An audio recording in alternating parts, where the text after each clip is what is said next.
of all, it's actually not about me or House of Hannah. It's always about the couple. Every single year, there's something new or different than the year before. If your experience is different to somebody else, let people know about it. When people think about weddings, they often think about the visual aspects, the flowers, the decor, the photographs, the food, but they rarely think about the behind the scenes. So the timelines, the plans Bs and the plan Cs, and this person and team quietly holding everything together.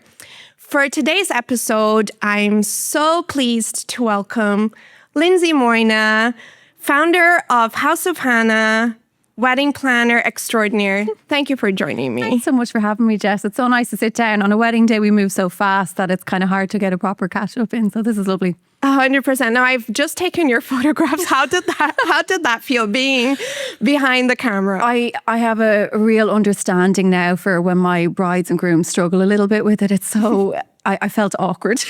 I'm sure I looked at it as well. But no, it's actually really good to do something like that and to be able to like experience it for yourself. And it definitely has me thinking a little bit differently now for our wedding next week and how we'll manage all of that. She looked awesome, by the way. Not awkward at all. So Lindsay, you're also the founder of Wender. Yes. This incredible software and app that you've created. Now, it's not often that a wedding planner goes into tech and decides to create an app. So 100% there was a pain point in there somewhere that made you want to create this? For sure. It's let's just put it this way. I was a really happy wedding planner, so that I find myself in this position having built a tech company now as well. I don't know if you told me that 10 years ago, would I believe you either? But having said that, I do have actually a background in tech. Our family business was a tech business and we built software. So I guess that was in the back of my mind a little bit as well. But certainly when I thought about building Wender, it came from a pain point, particularly post-COVID. You know, as a wedding planner, the biggest part of our job is checking vendor availability and pricing and contracts and all that sort of stuff. And we do it every single day and still find it to be one of the most cumbersome parts of our business and the most time consuming parts of our business. And we know what we're doing. So, after COVID in particular, like I remember at one point when people were replanning their weddings, trying to get new dates and whatnot, we were flooded with inquiries. Do you know a hairstylist? Do you know a photographer who's free on this particular date? So it kind of just amplified that, but we were experiencing that all along in our own business. You know, we get an inquiry, we book a client, and you know, the first thing that we need to do is, you know, book a really great team for them. Yeah. And with that comes, you know, we could probably send out 150 to 200 inquiries to all the different types of vendors, you know, and we know what we're doing, as I said. And for a couple who are just recently engaged, and kind of navigating the wedding planning world. It can be a lot. Yeah, they have a whole other life. They have a job. You know, this is very new to them. And I think as well today, you know, we are so, would you call it lucky or unlucky that we're so exposed to so much, you know, between Instagram and Pinterest. It's so much harder now than it used to be to find the right vendors. And, you know, really it comes down to two things. Are they available and what's the price point? You know, can it fit within my budget? So we just felt in a world where you can buy a Tesla from your phone, that, you know, why was it so difficult to have to go back to like emailing all these different vendors just to check these two bits of information that would, you know, then form the basis for whether we can get to the next stage with them. Because I realise as well for vendors, I am a vendor, you know, I am also on the other side of it, that, you know, that's a time consuming process to have to kind of constantly answer all of these inquiries as well. Not really sure if they're going to go anywhere. And if people are even available. Well, I mean, you're emailing people and spending time and they may not even be available. Exactly. And like, I mean, you'll have experienced this surely in your own business. I know you're popular. So like, you know, where you get this amazing inquiry for a date and you're already booked and it's just like, you know, you'd rather have not known about it because you'd love to take it. So so Wender was really built out of that. It's essentially two things. What it was initially meant to be was like the Airbnb, but for booking your wedding vendors, a place where couples could, in their own free time and in the comfort of their own home, you know, browse the vendors, the photographer, the florist, the singer, you know, that is actually available for their wedding date, and check out their price pointing as well. Because I mean, again, you know, and we all do this, and I try to be as transparent as I possibly can in my business now. But for clients of ours or for couples, one of the hardest conversations is around the budget and the money. Yeah. And the time sometimes where they're finding out what a vendor costs, it can be, very confronting. It can be embarrassing if you're on a call with somebody and you realise that there may be 3 times what you are willing to spend, and even just having the time, the availability to go on multiple vendor calls just to kind of get that sort of information. Because the thing that you mentioned as well, like being lucky and unlucky with Instagram and social media and TikTok is, they're looking at all of these beautiful weddings that they're using as inspiration, but they've no idea on budget and how much that actually costs and how much that photographer actually costs. Yeah. And no the flowers. They've never done this before, and I think as vendors, I'm certainly guilty of forgetting that sometimes, when a client comes to us, this is the first time usually that they're getting married, maybe the second, but usually the first. And so they've had no experience of this before, the process or,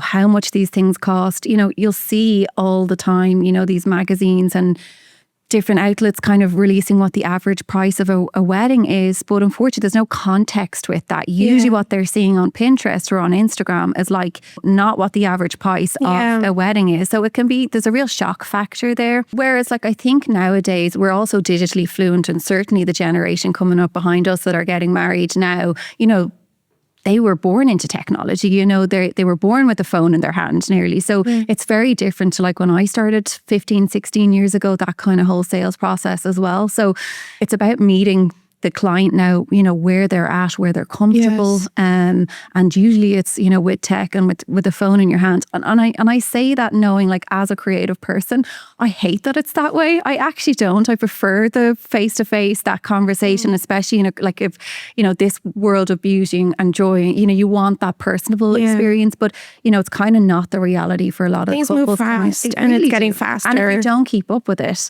you're going to be left behind. That's kind of the way I feel about it. So the idea behind Vendor, first of all, was that it was going to be an app where couples could, browse vendors, see who was available, do what they're going to do anyway, and kind of look at packages or compare like for like in the comfort of their own homes, and then engage. And at that point, they're engaging with a real focus in mind that they actually want to book you. They know your ballpark pricing, they're ready to commit, and so we send over that converted lead.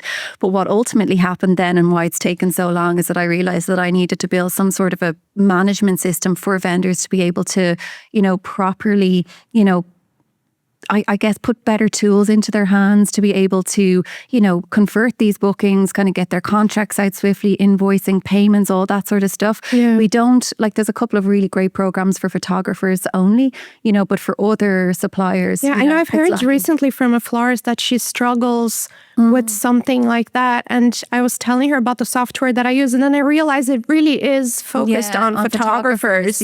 So there is a big need for something that you. And I get it. Like as a photographer, you probably might be more than just a wedding photographer. You do portrait shots and all that sort of stuff as well. So, and that has been certainly the challenge for me with vendors, trying to build a management system that, will do enough for a photographer and a videographer, but also meets the needs of, a string quartet or a florist. And it's not so cumbersome either. Exactly. And like with AI and everything, there's some cool things that we can build in now to make it really easy. Ultimately, I want to bring time back into the vendors' lives. I mean, even for a couple, they don't understand as a vendor that, yes, you might be there for 12 hours on the wedding day, but all the other stuff that happens in the background to make that business what it is, and some of it is very, piecemeal. So we're just trying to streamline it all, give tools to vendors that, hopefully, after initial setup period will make things a lot easier and present them on a much more professional level as well. I mean, I still get like Word invoices and,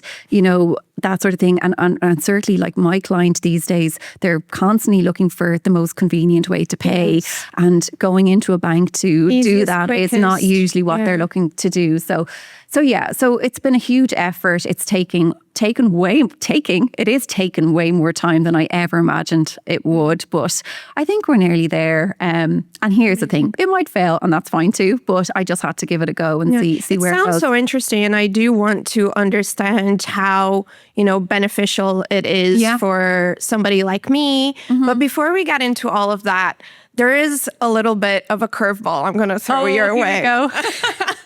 No, there is a little section that we call Spill the Tea, and we're having coffee, but Okay. You don't know what's coming. I didn't send you these. No. They're questions, but the trick is you can only answer yes or no. Okay. You can't explain. Okay. Are you ready? Yeah, I am. Okay. Now I'm sweating. This is worse for her than getting her portraits done. Do some suppliers underestimate how much energy and attitude matter on a wedding day? Yes. Okay, you answered that really I'm fast. happy to talk about that. Do planners notice more behind the scenes than suppliers actually realize? Yes. Yeah, I often wonder, do you have eyes in the back of your heads? Yeah. I would say we see a lot. Yeah. Okay. Yeah. Have you ever decided not to recommend somebody after working with them once? Yes. Okay. Okay. Now you're allowed to elaborate on this one. Okay. Have you ever had to completely save a wedding that the couple was never the wise? Oh, yes, more than once. We've had a couple of situations. You've really caught me off guard here now, but there's been a couple of situations in the past where, we've really had to rally and fairly last minute. Everything to do with, getting a wedding dress to a dry cleaner, a couple of hours pre-ceremony, to escorting uninvited guests off the property. There's been loads of stuff like that, weather plan changes, rerouting buses. We had to reroute a DJ. I remember one time we were at a wedding in Ballynahinch years ago, and it was through this ridiculous storm. And if the wedding had been the next day, there wouldn't have been a wedding because the church was under 4 foot of water. Wow. But that night I spent probably an hour and a half trying to connect with the DJ to bring him back roads to get to the property. And then he got there with time. Nobody knew any different, but there's often situations like that where you're just really rallying and doing whatever you can in the background to make sure it happens. Yeah. Have you ever seen those videos on Instagram and it's like what the planner and the team see?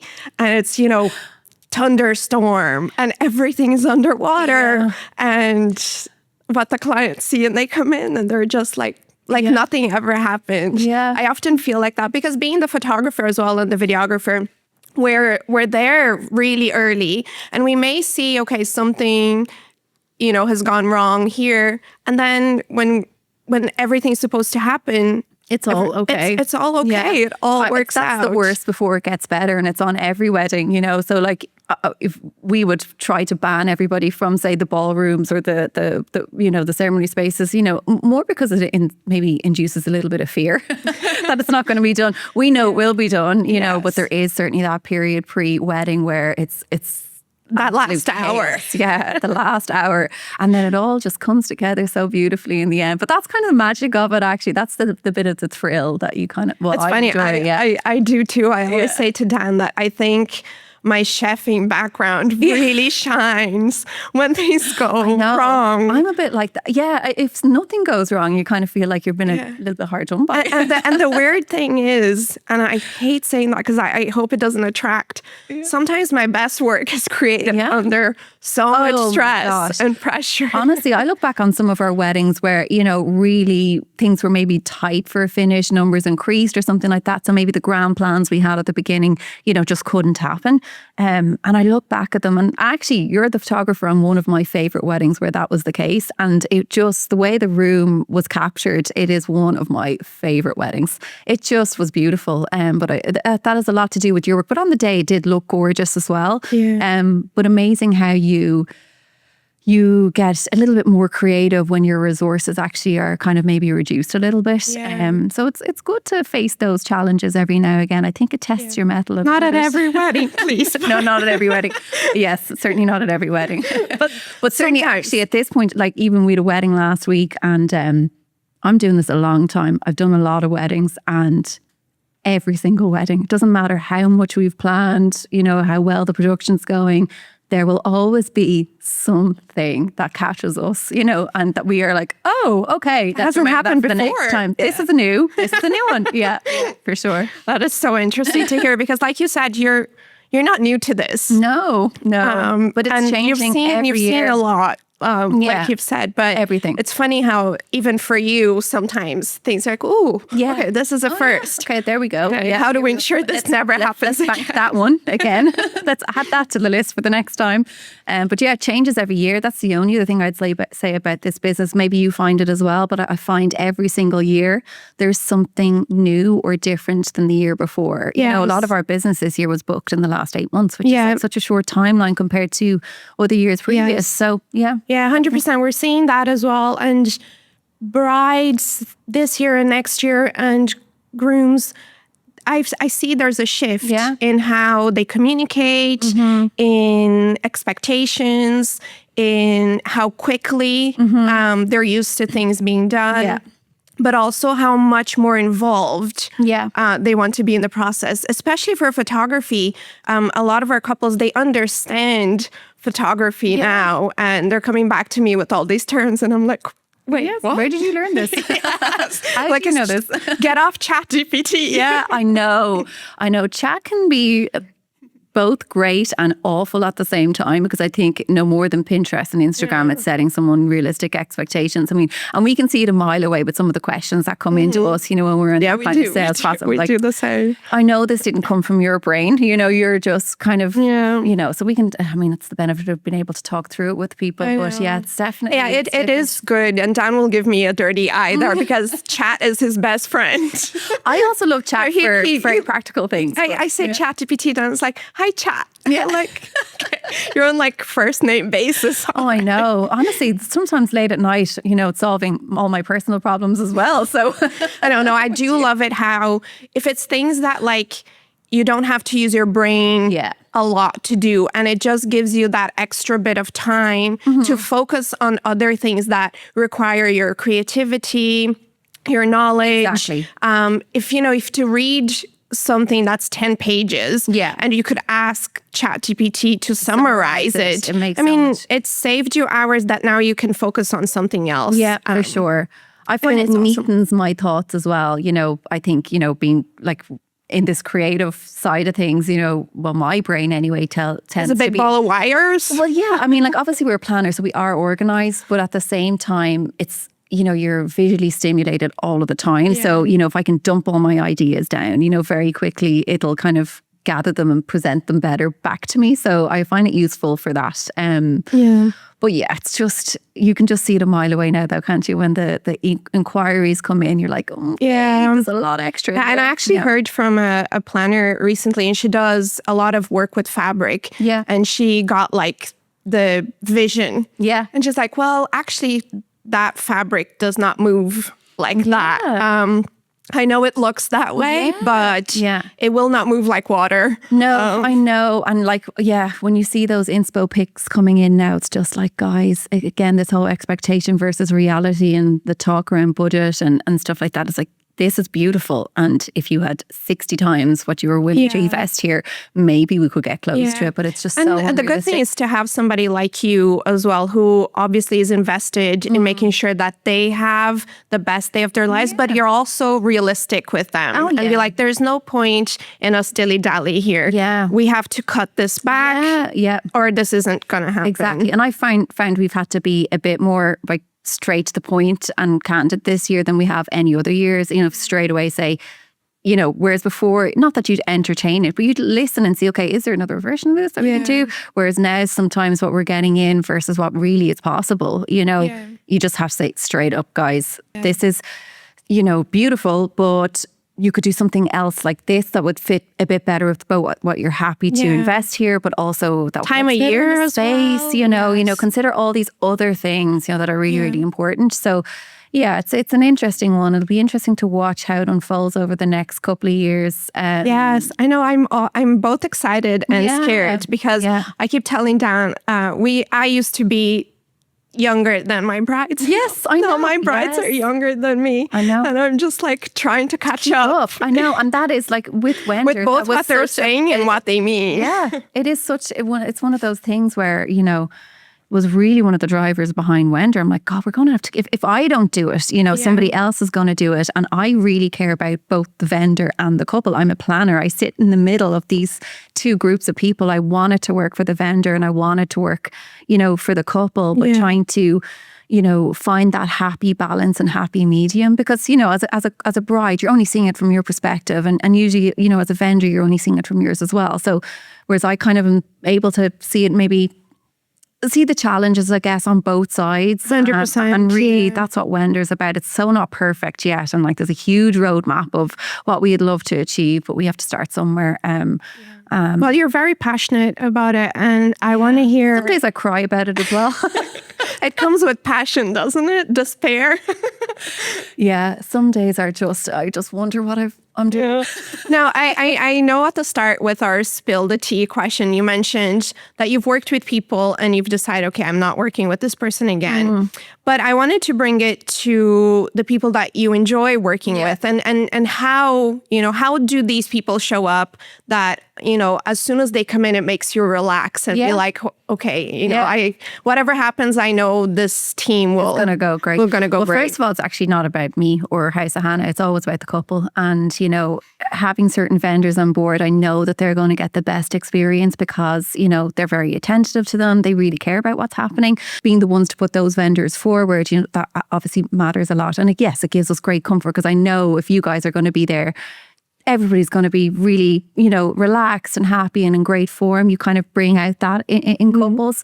So that's very comforting. But it's not about us, it's about how, our vendors interact and treat our couples and what they deliver for them ultimately. And so, over the years, you'd notice what works and what doesn't work. People that come with just great energy and great excitement for the day as well. I know we do this all the time, but again, it's the couple's first time, their only time doing this. So, while you might have worked a wedding the week before, the day before, it's important, when you get to our client's day, that it feels like it's the first one of the year. You're just so excited. That would be really important.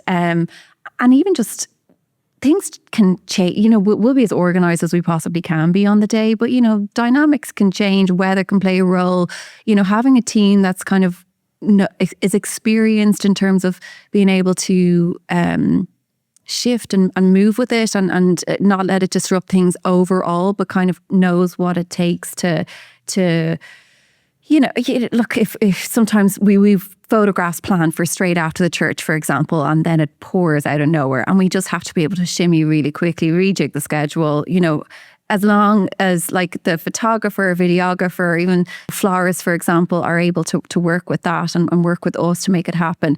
We just want to see people, participate and really engage and really be involved. At the end of the day, you want the plan B to look like it was plan A all along. We nearly always plan for plan B. Like I'll always say, okay, how's this all looking if the weather is just like, and it's usually the weather. If things are not going our way, do we all love the plan when it's not what we would ideally like it to be? And if you're thrilled with that, well, then it's only going to get better, so it's to build all those things in. But it's just people coming with the right attitude, genuinely happy to be there, genuinely happy to kind of pitch in and just make sure that everything that they can contribute on the day is for the benefit of the couple and the overall experience. So that really matters to us, and we really watch that. We've had some incredible vendors on weddings, like in terms of their talent, creatively, and their skill is just second to none, but the attitude has just not been right for our client, It doesn't mean they're not perfect for another wedding, but I suppose when we take on a client, there's a real personality match there as well. So we kind of know maybe the vendor that's best suited for that event. So is personality more important than end product then in your view? Well, I mean, I can only speak for House of Hannah, but it is very important. We like to think, for me, if we get to the wedding day and our clients can't look back over the year or 18 months and say, okay, there were times where it was a bit hairy, but stressful for whatever reason. But if overall they can't say, do you know what, that was blast, wasn't that good fun? We enjoyed that.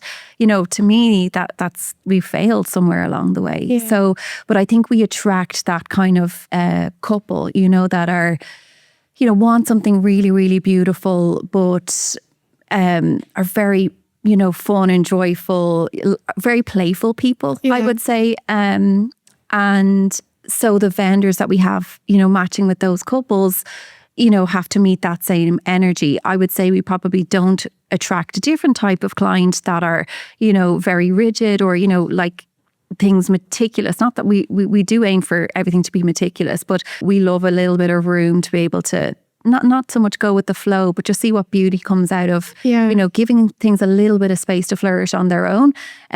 So that kind of client works really well for House of Hannah. And so the vendors, kind of fall in step with that. So yeah, we've certainly worked with vendors before who I said, their craft, they're unbelievable. Can't deny how talented they are, but they didn't bring the right energy to our wedding, or our client basically in our wedding. So we do take note of things like that. And it's always a shame because you look at them product and you're like, oh, it's so good. But, overall, it was about the experience, and that has to really be, And I think a lot of people underestimate how important that is and how much of a role that actually plays throughout the whole wedding day, throughout the whole weekend. And even after, when people look at this amazing photograph, if the experience taking it wasn't the right one, it wasn't there, it's only beautiful for people who don't know. Yeah. And at the end of the day, you should be creating for your clients. Yeah, exactly. That's the first person that you should be creating for. They'll look back at all the photographs. They'll remember all the decisions that were made in terms of the decor and the floral, but they'll really remember forever how they felt all day. And how they felt during the entire thing, how people made them feel. And look, here's the thing. Weddings are stressful for the couple. On the day, with the best will and intent in the world, they're working to a schedule all day long. Hair and makeup has to be done by a certain time. You're on site for a ceremony at another time. You're kind of constantly moving and chaperoning them. So it's hard, it's very taxing on a couple, I think, particularly the bride. They have a lot more in their schedule for the day than maybe the groom would have. So it's trying to make that experience as frictionless as possible, I guess, and as enjoyable as possible. And I really think the people who are around you really matter in those kind of times of, when it's just getting a bit, intense, I guess, at different times. I couldn't agree more. And there's a question that gets thrown around in photography groups or videography groups that I've heard before that says, there's no point in trying to work with planners because they already have their own people. There's no space for anybody new. What makes, you trust somebody new that's coming in? Because sometimes I know sometimes clients may even want somebody that you haven't worked with before. And you're obviously not going to be like, no. Here's never. My buddy. You have to book them. Again, House of Hannah, I can't speak for other planners, but for us, we remain vendor neutral. We want to make sure that the team that are on each client's wedding really suits the client. And it might be, that we have a new photographer that we've not worked with before or a videographer. And so we open those lines of communication really early with them, make sure that they understand how we like to operate on the day. When I see you guys come and you know how we work, I know how you work, but when it's somebody new, we'd have conversations. We'd try to build up a friendship and a rapport as well before the wedding day so that they kind of can understand, what our goals and what we're aiming for in terms of I guess what our expectation is, maybe the best way to say it. But I do appreciate it. We only take on 8 weddings a year would be our maximum. So it's very hard to probably penetrate it to get to know a planner well enough to become recommended by them. And I say that doesn't sit well with me, that we'd be recommending people like that. I would say, it's always a good idea maybe to, photographer, for example, maybe second shoot with somebody who was a good relation. That's how we get to know new people that we can kind of recommend ourselves. Because like we said, you do have eyes in the back of your heads. You are seeing how that second shooter is working on the day. And I've even heard because you hear stories and people talk that a second photographer wasn't professional, and the main photographer didn't see it, but the planner saw it, or the planner's team saw the second photographer being rude to staff or just not being professional, maybe passing on their own business cards. Yes. So, but also the good things that they do, the teams are there and they can see that it might not even be the planner, but the florist be like, okay, that second photographer was amazing. Really good. So polite, so professional. And they're talking to the planner about it. They're talking amongst themselves about it. Yeah. And I think that's a really good way when planners heard your name from various sources as in a good light. Obviously, they'd be like, really okay, helps. that's somebody to keep. And like that, if we have somebody new, if the bride or groom have found somebody, or indeed, like we would often search for new vendors ourselves as well, because I guess tastes change a little bit and things like that. So we would often seek out new talent as well. But we do have to do our due diligence, and we do need to make sure that they are going to deliver on the day, and that ultimately everybody's going to be really happy with the results. And that's not just photography, that's whether it's a singer or, a florist or the cake designer, for example. But you do your homework. You check out what you can check out online. You reach out who you can reach out to. I'd reach out to people I know who maybe have worked with them to get some feedback, before we put them forward. To have some level of comfort that everything is going to be great on the day. But I would say as another vendor, maybe trying to build up relationship, like generally planners don't do the same volume of weddings as other vendors might do, because we're managing all aspects of it. So to kind of meet them in the first place, or I would love to meet everybody in the industry and get to know everybody, but it's just a little bit more challenging. You can only have one photography team on the day, one videography team on the day, but certainly we would always pay attention to who the second shooters are, how they perform, and how they not so much how they perform, because we never know maybe who's photographed what part of it, but what the relationship was like between the lead. Ultimately, you come as a team, so we just want to make sure everybody is operating as a team. 100%. Yeah. And I feel like even us, when we're asked, because we've been asked before, this question, how do you get in with planners? We're not some special species. I'm just a very normal person. Yes, I know. And I feel like a lot of suppliers, and maybe I was like that at the start when I didn't understand, we felt like, you hold the entire wedding world in your hand. So funny. And when you realize, for us, at least for Under the Veil, we decided, okay, let's work on building our reputation. They will hear of us. Planners will hear of us, and how professional we show up to events, how nice we are, how when things go wrong, how you operate when things don't go according to plan.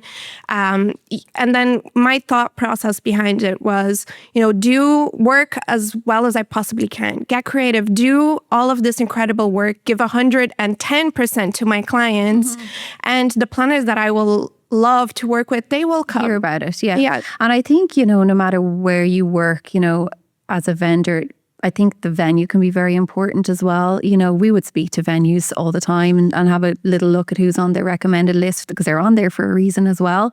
Just to see, okay, who has worked well here before and why are they on it, and ask those questions. So it's probably a lot easier to build up a relationship with venue coordinators who will then, when we have an opportunity to speak with them as well, or kind of get to, chat with them. That's so interesting, because I never thought of it that way. Yeah. Well, I mean, it's probably one of the most consistent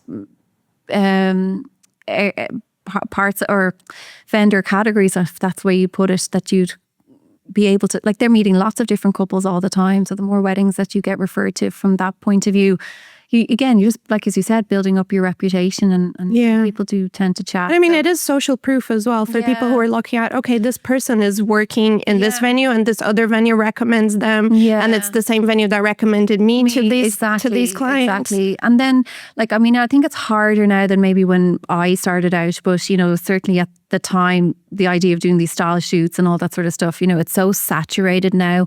But I think just paying particular attention, and I say this as somebody who's absolutely horrible online, like Instagram, we don't do it. It's terrible. But I do watch everybody else's. And so making sure that you've got, whether it's personal work or, I've heard of photographers reaching out to like stationery designers, offering to shoot their stationery for them, so that they can get a nice opportunity maybe to be a bit more creative, away from the intensity of a wedding day. And they're able to share that. So I know it's not always like realistic, and, it does matter a lot to us. Like, we'll always look for full galleries, for example, or, even with any other vendor, like how they perform, or how they, it's very different working a wedding day than being in your own like living room, being able to shoot beautiful stationery or flowers or whatever else. But still, I suppose it shows that effort is going into what they want to put forward, and that, the little details as much as the big details matter. They're paying attention, I think. Now, I know planners aren't like photographers, that it seems like we're always networking together. We're always have these groups. But obviously you have other planner friends that, you reach out to, or they will reach out to you and be like, okay, you've worked with this person. I would like to recommend them. Can you let me know how it was like? Exactly. Yeah. Myself and Maria Reedy often are voice noting each other.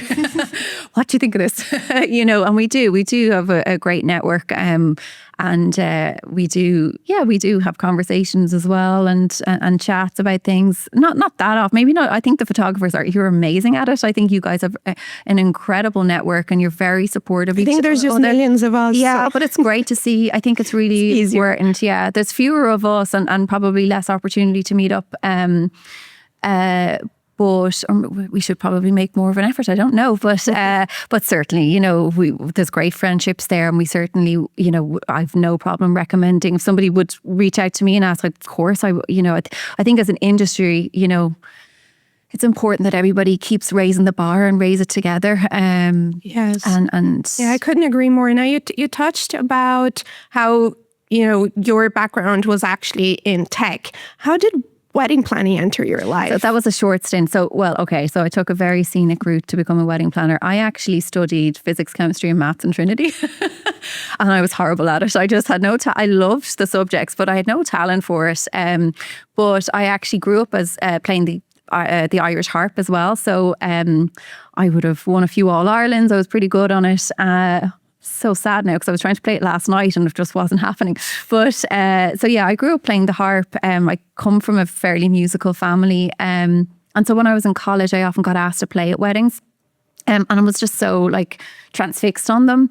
And then when college wasn't going very well for me, when I figured I probably wasn't going to make the greatest scientist in the world, I didn't pursue it any further, and as a result then I ended up as a touring musician. So I would go on tours across the States, Australia, Russia. We were kind of everywhere, all across Europe, with different shows. And so I had a front row seat, I guess, to production. Would have been very involved in staging and lighting and all that sort of stuff. Costuming, had such a love for it. So that was very seasonal work. So I could be on tour maybe for 12 weeks and off for 3 or 4 weeks. So in that off period, I actually used to work for an event company in Dublin called Ferv. Their offices used to be just down the road here. We used to often come up here. They've moved now. But I do occasional work with them as a freelance event planner and promotions and things like that. So lots of different experiences ultimately led to wedding planning. For a finish, I started going out with my husband and figured I probably needed to stop touring if any sort of a relationship was going to thrive. And when I did that, I went into the family business. We all worked in the family business. It was a payments, I guess I was focused now, Wender, on payments as well. It was a payments and internet security business, still going today. And I was in a business relationship role. So I used to work with some of the acquiring banks in the UK and across Europe. And out of that, we built a tech product called Sysnet Air, and it ultimately helped acquiring banks become compliant with these standards that Visa and MasterCard had. So I was very involved. I know, it was so boring. I was really involved in the trying to convert things into layman terms and that original product. So saw it from the start. But ultimately, I went into a business relationship management role, which was so valuable to me when I set up House of Hannah. Between learning how to look through contracts, write up invoices, that thrill of the sale as well, and being in that room, it all ultimately led to what I was doing. But I guess when I was in that role for quite a while, it probably wasn't my calling as much as I enjoyed it and I enjoyed the people. There was no creative outlet for me in it. So I ended up partnering with a girl. She was her name was Pamela. She had a letterpress printing business here, and she had a blog called Flyaway Bride. And so I ended up partnering with her on that. And actually, previous to that, I'd won a wedding planning competition with the Golden Pages. Actually, Tara Fay was the adjudicator on that. Wow. I remember meeting her years later, being like, "Thank you so much, you changed my life."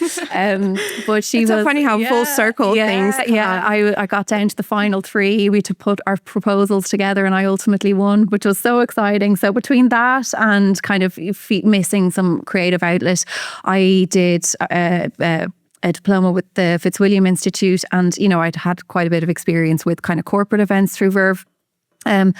And just kind of found the courage then to set up House of Hannah. With Flyaway Bride as well, I was so exposed to weddings, but from behind the screen, so while I loved it, I just really missed the hands-on, being kind of front row with it. Yeah. So I set up House of Hannah. It was named after my nana. Everybody calls me Hannah.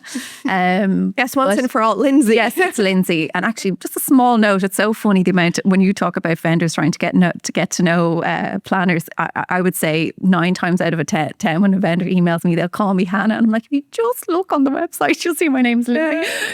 I don't hold it against anybody. I totally you see don't. Why. I do when I get "Hey under the veil." I'm just like, no. Well, I think if it was that, I would. But Hannah is a name, so I can see how the mistake happens. But I'm like, if you're paying a little bit more attention, I need people who pay attention.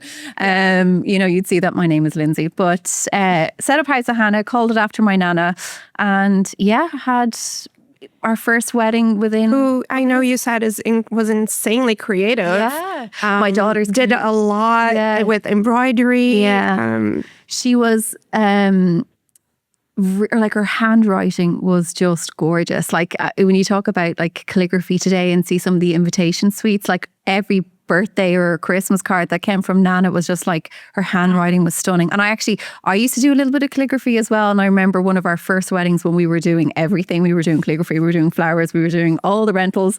Those days were a bit tough. I remember being down at her house in Monaghan, and I was doing some signage or something for a wedding, and she stood over me and she would take the tail off that. She was actually quite involved, and she could grow anything. Like if she came up to visit us in Dublin and we brought her to Marley Park or somewhere, you'd always see her swipe a little bit of a bush and it would be in the tin foil, and suddenly, like the next season, like Nana would have this beautiful, replica of it in her own garden. So I guess that's where that came from. Now my own mother and her side of the family were really creative as well, but House of Hannah had a ring to it, so that's what we ultimately went with. But yeah, she made our veil for our communion as well, and my daughter got to wear it last week. So I was only just taking that back out of the black tissue recently. I was like, gosh, she was so talented.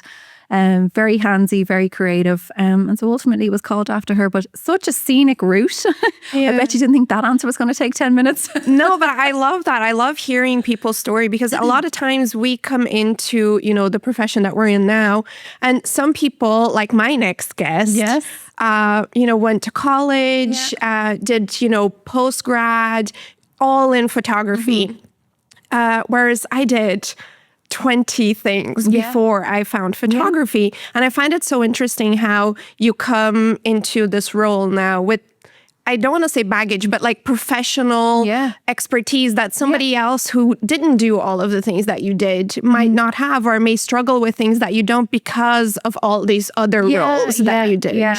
And at the time, like when I was working in the business side of things with the family business, I obviously didn't know what it was lending. Even when I go back to college, my physics labs, as much as I hated them, I am a pro on Excel because of them. And everything I do in my business now is Excel, So I would say, I think as somebody who's really probably, maybe struggles, not the right word, but it took me a long time to find what gave me confidence, or what I felt I was maybe like good at, or, found something that I could be successful in, I guess, long term.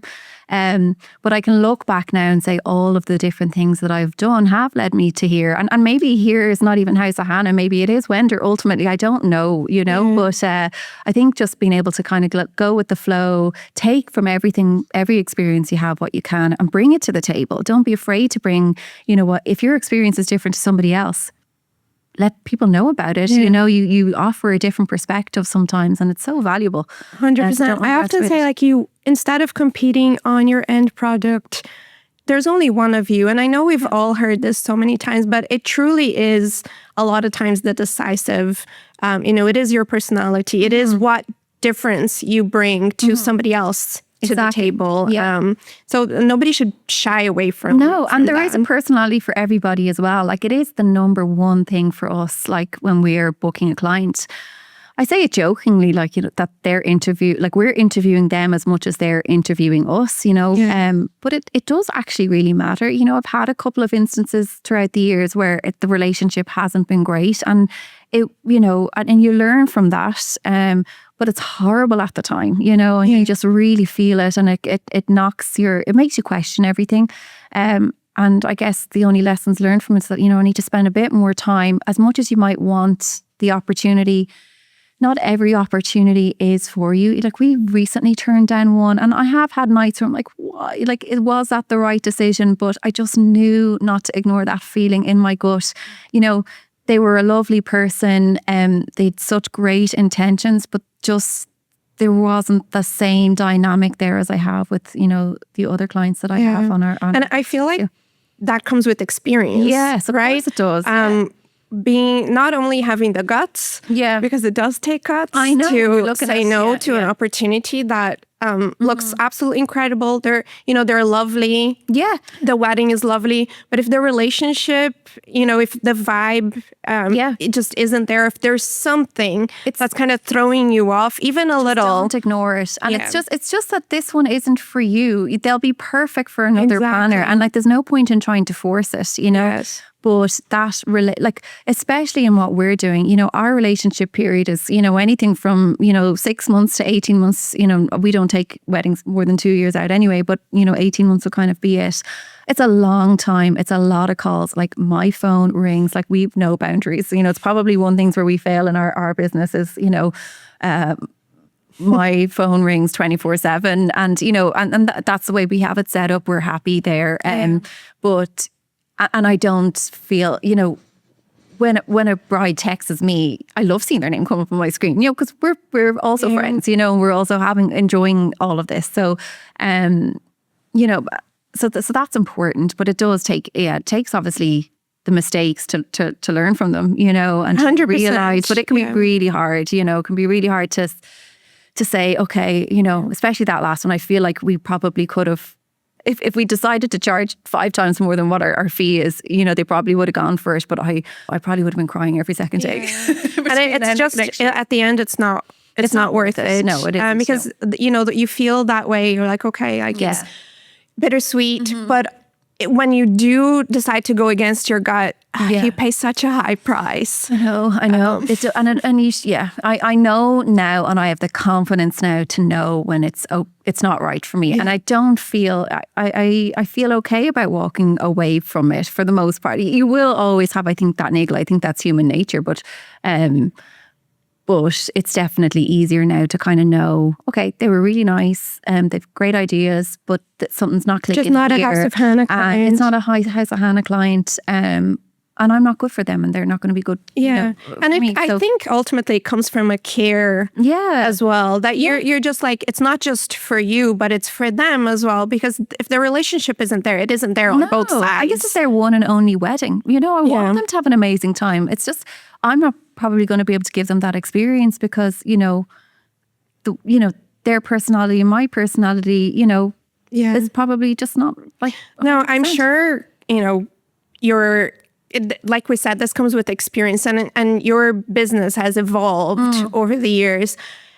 I think sometimes we also feel like we don't understand the side of like wedding planning, because when done well, it's almost like it's an invisible part. And I know it's hard because you've spent, like you said, 18 months with those clients.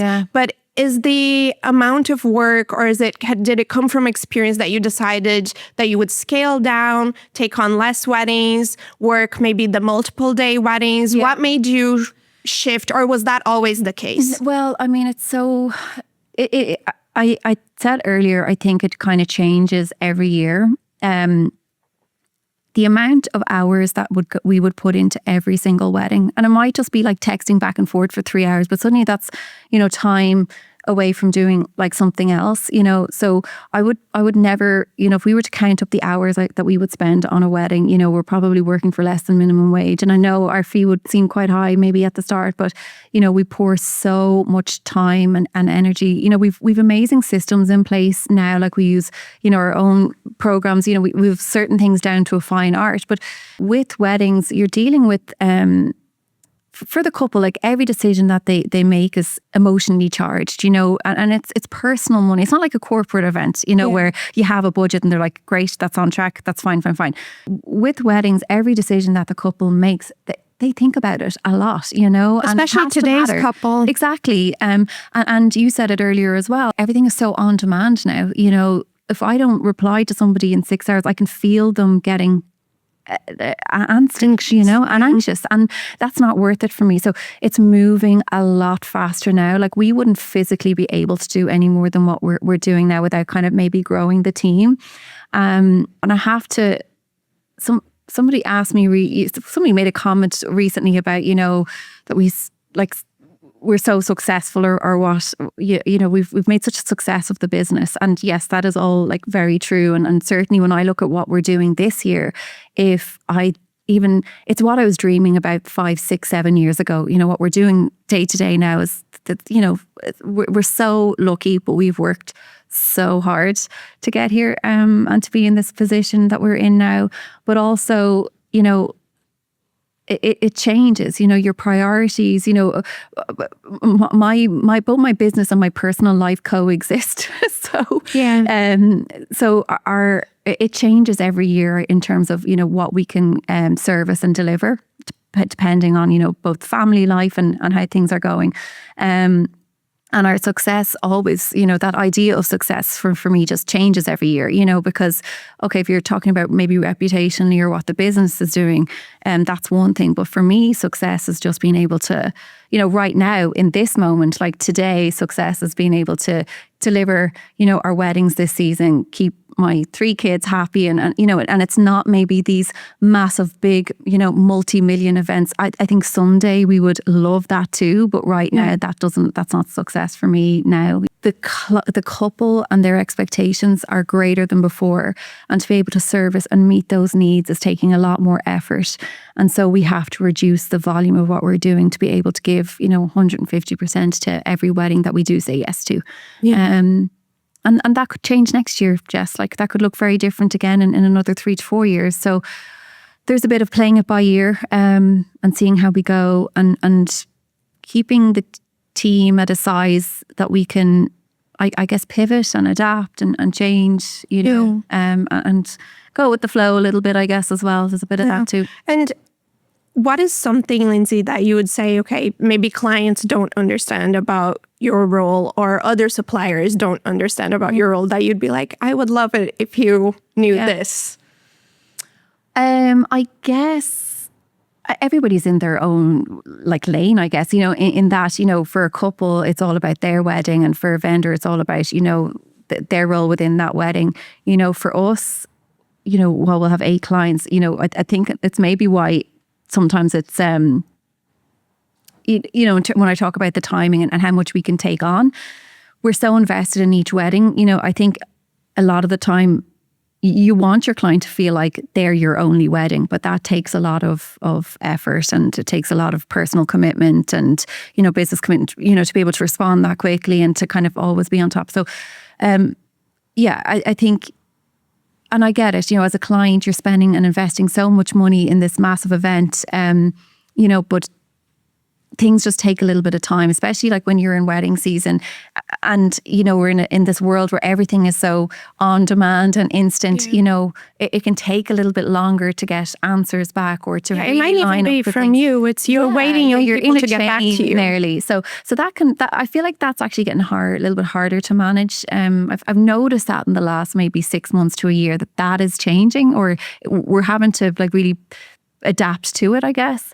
And then even the same, with vendors, I guess to understand, as a planner, we're probably managing somewhere between 100 and 300 guests for every event that we do, anything up to, 40, 50 suppliers, an entire budget. There's a lot of admin that comes with our role. A lot of times it's just not, the couple that you're dealing with, but a whole family. Yeah, exactly. Or two families. That's it. Yeah, for sure. And we do. I mean, a lot of what we do as well, it's not even about the wedding. It's like, we hear all the family dynamics and what's going good and what's not going good. And, we're being asked questions that have nothing to do with the wedding, but how should they manage this situation?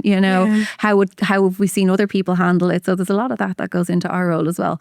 And people mightn't even realize that. Yeah. Doing. So I know I would find it very challenging. Like say that initial period, like when we're doing vendor inquiries, for example, that has to be, from our side, be thick and fast, because our client wants to know what options that they have. We also have to go look at like the budget as a whole and see, okay, if this vendor is maybe a bit more what we've kind of set aside for it, are they enough of what the client wants that we can maybe adjust things here and there? So that all takes time. And we do a lot of that across all vendors. So, it's not just photography, it's not just videography, it's not just cake. Like, there'll be a huge outreach to kind of get the best fit for the client ultimately. So it all takes time.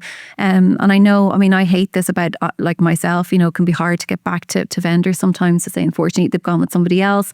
But we're just moving so fast and at a pace all the time that it can be just challenging to even just go back over that data to see, who else. I know that is a pain point for other professionals, that they're like, okay, I was asked to hold this date, and we would never ask anybody to hold a date. We would inquire first, and we would leave it as. And again, maybe this is different for other planners, but when we are inquiring, we are specifically looking for availability and pricing to kind of do that first piece of work where we are trying to figure out, okay, they're a great fit in terms of style for the couple. How are we doing on both budget? And sometimes they're not even available. So how is it all fitting together? We stay vendor neutral. So ultimately our job is to put forward 3 to 5 vendors in each category.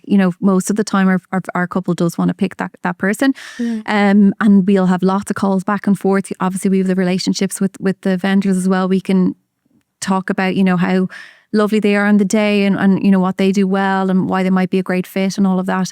But it can be quite time consuming. I would never ask a vendor though to hold a date for us without more commitment. It's when we ask for a contract, that we're kind of, got to that set. And like we said as well, it's not like the vendor can't reach to you and be like, look, you asked about this date last week. Do you have any updates? I have another planner, another client inquiring about this date. You can email the planners and be like, I just want to double check, is this going ahead? You shouldn't feel like you can't email people. No, of course. I don't think I don't know why anybody would have a problem with somebody following up to find out. I would say our process usually is a bit more lengthy though than a week. If we're probably reaching out to a number of vendors, we're waiting to get all that collateral back. We're not, we don't send it forward one by one usually to our client. Might come over 2 to 3 days, but we're not like doing this for 3 to 4 weeks. So we usually try to wait till we have everything, that we can assess everything kind of side by side and see, okay, out of maybe the 10 that we're looking at, these 5 or 6 would be a really good fit. And, the other 4 might be a great fit in some other area, but maybe the budget just isn't, we can't make it work, know? And when you're sending, Lindsay, you're sending your 3 to 5, or depending on the category, you're sending more or less options for the client to decide. Because as well, also you obviously, depending on the client as well, if they're finding it hard to decide, you may not want to send a whole lot to them to decide right away, right?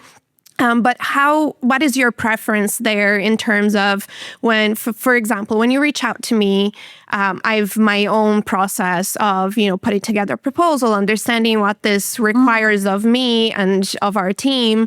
But do you have like your own preference? And I know that changes with every planner. Maybe they like PDFs, other planners like a link, other planners want a ballpark first. What is your... For us, it's very much that ballpark first, and only because I know the effort that it goes into creating a beautiful PDF and putting that forward. But ultimately, that first pass to a client is, okay, who's available? And, we can make this work within the budget. So if we're too far out of that, it doesn't make it past that first step. And we can communicate that. But I suppose at the same time, we always respect our vendors' pricing. We would never ask them to, unless we felt that, the couple really specifically wanted a vendor for some reason, we would go back and say, look, is there any way we can make this work? How can we maybe reduce the package, or how can we make this work? This is what we have maybe to invest here. Is there any world where you can see that this could work for you? And I know other professionals will also say that they appreciate that. Sometimes, photographers in our team will, in our group will be talking and will be like, if the planner had actually come back to me and told me, look, you were a little bit over budget, is there a way that you can structure this collection that you've created so that we can work together, so that, the client loves you rather than just... sorry, you're out of budget. Yeah. I know a lot of people would appreciate that. Okay, how can, and I know maybe, like you said, you're feeling like you're asking them to change their pricing and you would feel a little weird about that. But I know even I can't speak for everybody, but for our perspective, I do appreciate when planners come back to me. And even recently, a wonderful planner came back to me and she's like, Jazz, they love you. They want to go with you. This is their max budget. Is there any movement in your collection? Can we take something out? Can we reduce the hours of the second photographer? What can we do here to make this work? And I really appreciated her coming back to me. No, and like certainly if there's somebody that's kind of like a forerunner, I would say, for it, we have had those conversations as well. And it's one of those things where you're kind of like, you want to be respectful of, you've put the time and effort into your pricing and everything like that. And so you want to not assume that somebody is going to just keep bending their pricing for you. So it's trying to, I find it hard to find that balance, because I don't want anyone to ever think that I don't value what they're charging. It's just not going to work for what we have right now. And sometimes we're working at a speed where that back and forth, we just don't really have the time for it. And that's to be blunt about it. We have all these other vendors to secure as well, and that, we'll usually start with band and photographer because they're usually the biggest investments. And so sometimes when they come back and if they're just too high, if they're like way above what we can go, like we can't see how we're not maybe trading the product for the price, and sometimes it's just that there's maybe another vendor who's maybe as good or, just under, can do something quite similar for us, but it just works better. So, so there is a little bit of that. So there's not probably maybe one size fits all on it. 100%. And then there is like, we've had this issue before in the past as well, where it can be tricky around, this, and I know everybody is dynamic pricing and can kind of change packages and things like that. But like we got in deep water a couple of years ago, years ago, when we had, this was not a photographer, it was an entertainment company, and we'd received pricing for one of their acts. And we put that forward. We went for it. They invested in it. And unbeknownst to us, a very close friend of the couple also booked the same service and got it for about €3,000 cheaper. So like it made us look, when there's no transparency there, it makes our job very difficult as well. We have to be able to stand by things. Ultimately they got the same thing, Now the entertainment company, to be fair, they met the other price, but it was just like, why were we charged more, And it rocked, it put us in an awkward position because, well, we didn't know that there was two different sets of pricing, one for us and one for somebody without a planner, was the first problem. And then the second thing was, it undermined, I guess, our position a little bit and made us look really stupid. Yes. And it was hard to come back from that. And I totally like I'd have been annoyed if it was my, so I was personally annoyed about it. So so there is a bit, so it's difficult is I guess what I'm saying. I've heard that from other planners as well. Even recently I've heard that, and I think it was a big reason, not just to make sure that, okay, this is our starting price, it's on our website, this is what Dan and what I'm happy to go out of my house for. Yeah. It starts here, and then okay, let's see what this event entails, and then we can tailor it. But this is what it starts at. I think a lot of it was to do with that as well, with trust. Yeah. And being transparent, because I've heard from other planners to be like, okay, when clients do that, they will be sometimes like that. They'll ask the planner to reach out, and then they'll also reach out. Yeah. I've had that. I've had planners reach out to me for the date, and then 3 days go by or a week go by, and I have the clients directly reach out to me. Yeah.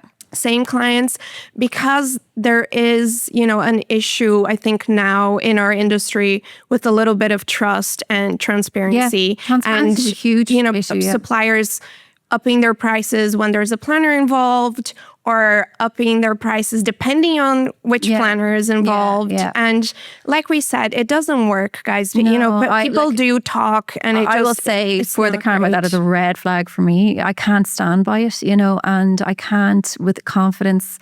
I can't. My client matters so much to me. I need to know what the difference is. If they're side by side, what did this person get versus what we're like? How were they so different that the price varied so much? Everybody is entitled to set their own pricing and charge what they feel, and I will always respect that. But what is Ireland is a very small industry as well, and I think that gets out, and certainly I will say there's a few amazing vendors, that I know of who, again, as I talked about before, their talent, it can't be questioned. But I can't trust, what I'm getting from, I just know that there's different pricing or different product kind of going around, and I can't stand by it, with any confidence. And ultimately, like, we're only as good as our last wedding. So I mean, it comes down to, I suppose, having these conversations. It's just sometimes we're working and moving at a pace, that it maybe doesn't allow for it all the time. And that's not the case on every wedding, of course. But when I think we had that with you recently as well, where I knew our client really wanted you, and we did kind of see, was there any way we could, reduce the scope of the work because it was a multi-day situation, or, maybe we would give up something if we could kind of get to this situation. Or around this ballpark, and we were willing to take it from another area of the wedding to try and make it work because it mattered enough.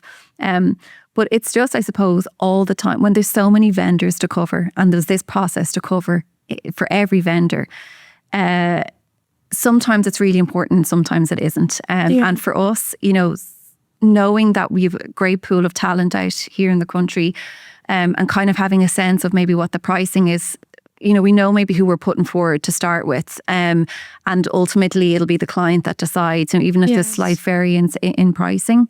Would that be also like a pain point that made you create Wender? In terms of I think budget. Transparency is huge. I think it's something we all have to be mindful of going forward. I see it like there's all these different, I don't know if you follow Nancy Narking and Together. I mean, it's one of the biggest things people complain about all the time. And again, it's because it is the world that we're living in now. You can go on and you can check all sorts of different pricing for hotels, airlines, honeymoons, all that sort of stuff, whereas for weddings you can't. And I do think, and I'm only commenting on what I'm noticing. It's not that I agree with it or don't disagree with it, but whether we like it or not, I think we're probably going to have to look at how do we adapt to this, because the expectation is different than it was years ago. Like before, when we didn't even have the internet, you'd be waiting for somebody to send you a letter or pick up a phone to tell you like what the pricing is. Whereas, there's just too many different ways to find out things now. And I think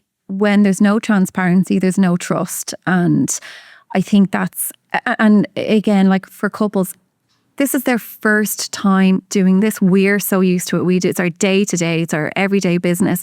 But when a couple gets engaged and they figure out, okay, how are we going to start doing this by ourselves?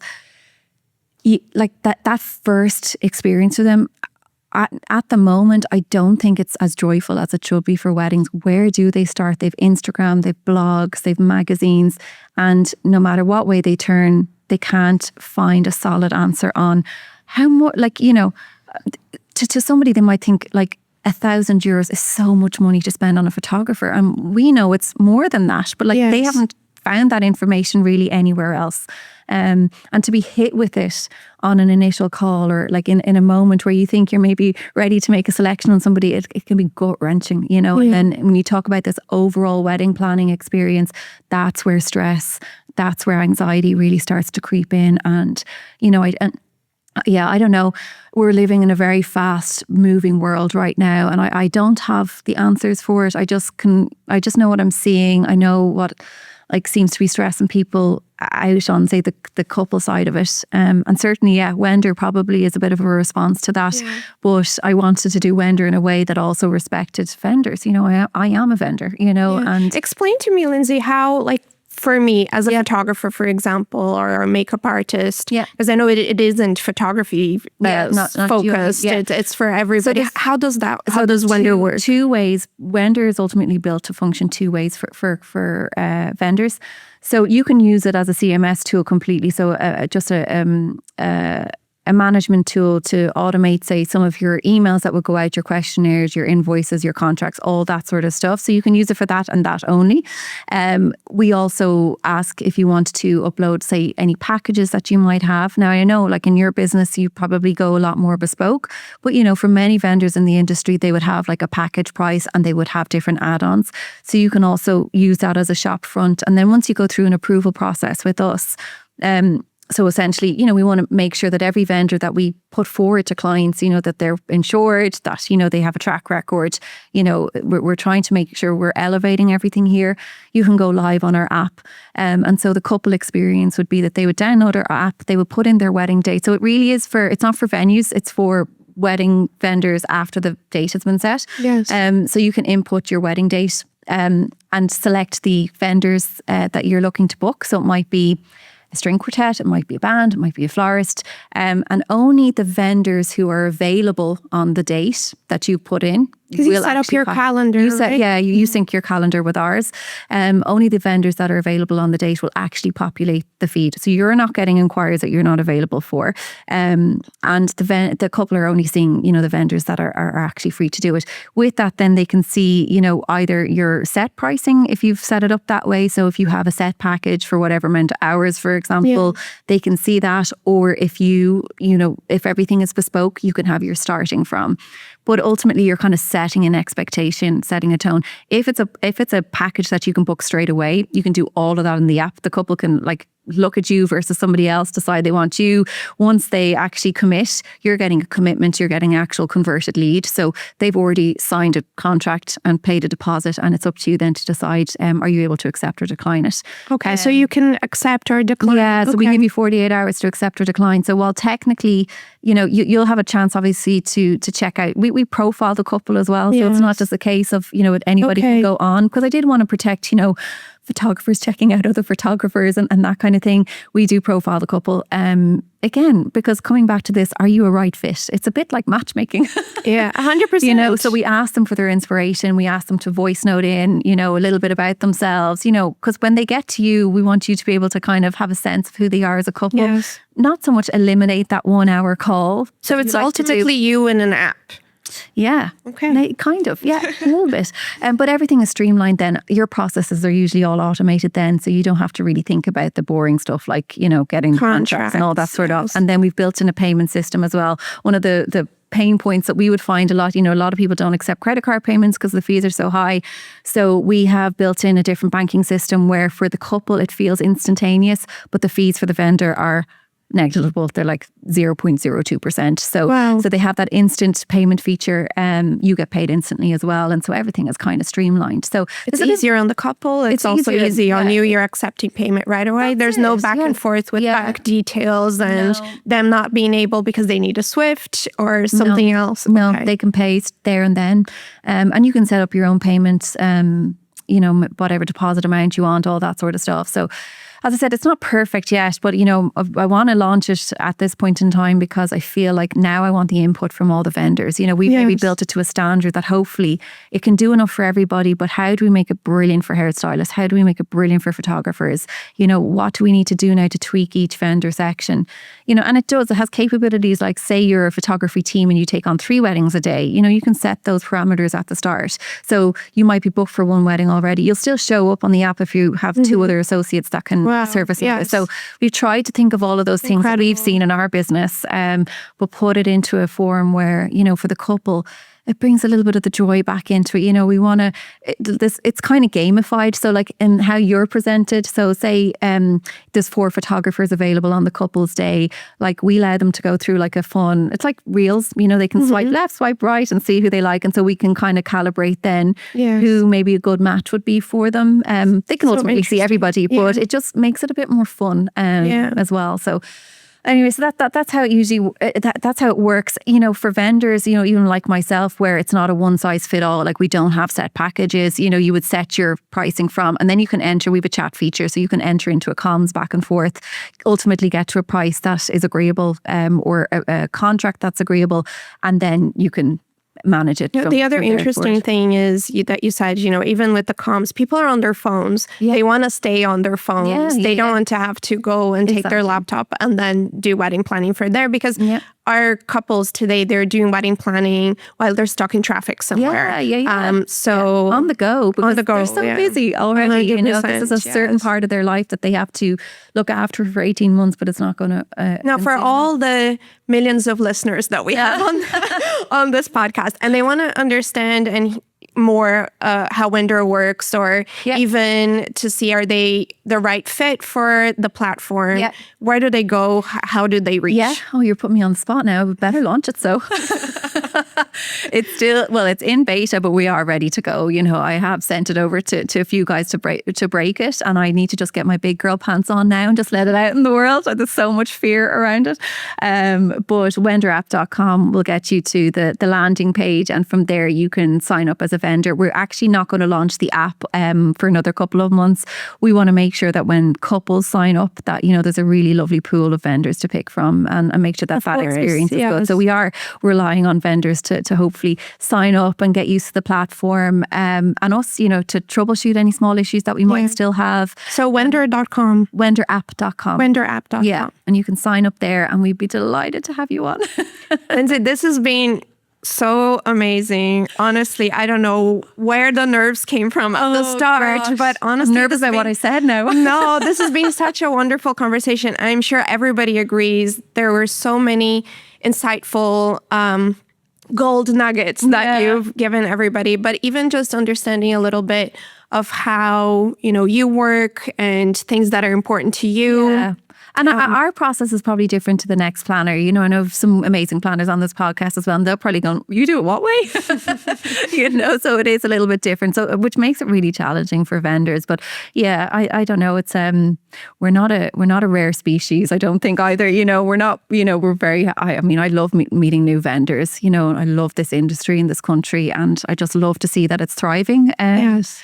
And I think we're holding our own on a world stage, I think, which is great. 100%. We often talk about how proud we have to be of Ireland and our small little island, and the amount of talent that is in this place. Honestly, is just incredible. And it's growing all the time. And that's across the board, from our entertainment to photographers to, like the venues, some of the venues we have, and I think, so it's all here, but I think we're starting to. I think we're really starting to up our game in like the professional stakes of it as well, and how we present ourselves, which is, should have the head held high. I think people are doing great here. It's amazing. I couldn't agree more.